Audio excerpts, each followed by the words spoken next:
And that's what a vulture looks like. We got lots of them here. A symbol for false teachers, because they hang out with dead things. They're scavengers. They pick up the waste pieces. And that's a seagull. I love those guys. I didn't used to.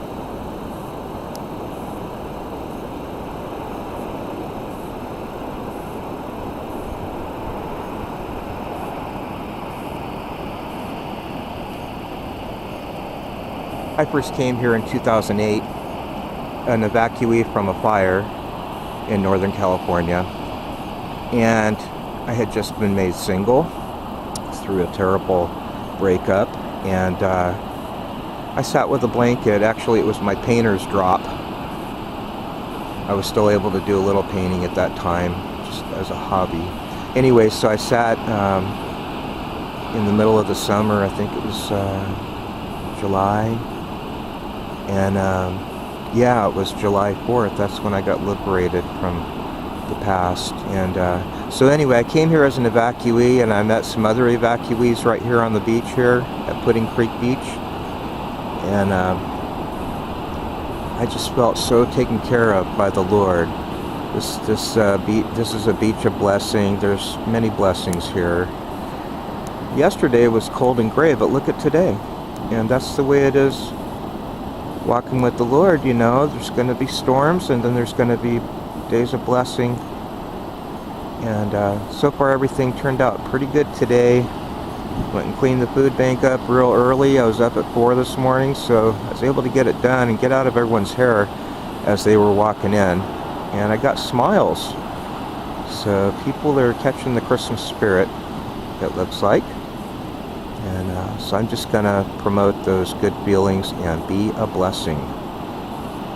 And if I can't be a blessing, then I'll go refresh myself, spend time alone with the Lord. If there's contentions, if there's strife, I'll just take a time out with the Lord and get in His Word, pray, make myself quiet, find a place to be quiet with God.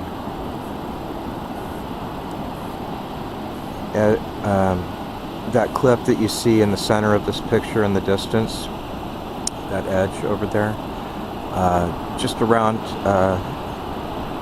make a right turn at the edge of that cliff, and there's a little pool that the tide washes out every day.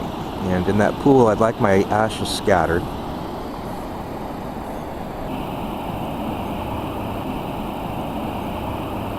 Okay, so this morning I'm looking at 1 Peter chapter 3,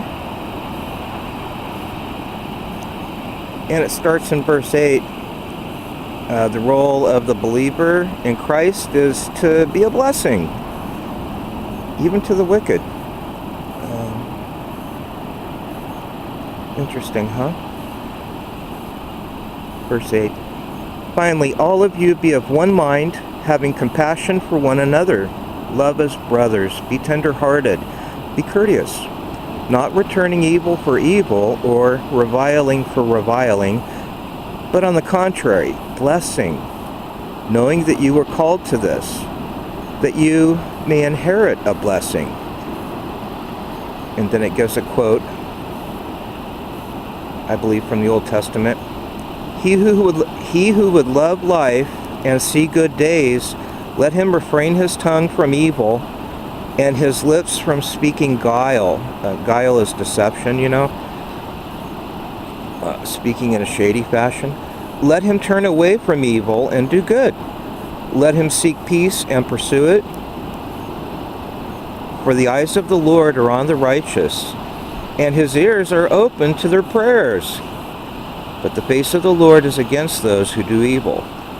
So we just concentrate on doing good, being a good witness to the truth that we know, to the Lord that we know personally, and He'll take care of the wicked for us. And then it goes on to say in verse 13 about suffering for right and wrong, because we're going to suffer for doing the right thing, and we're going to suffer for doing the wrong thing, correct? So verse 13 says, and he who who is he who will harm you if you become followers of what is good? But even if you should suffer for righteousness' sake, you are blessed, and do not be afraid of their threats, nor be troubled.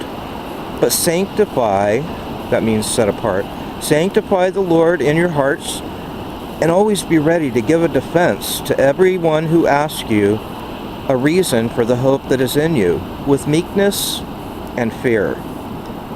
And 16 goes to say, having a good conscience, that they who defame you as evildoers, those who revile your good conduct in Christ, may be ashamed. For it is better, if it is the will of God, to suffer for doing good than for doing evil. So,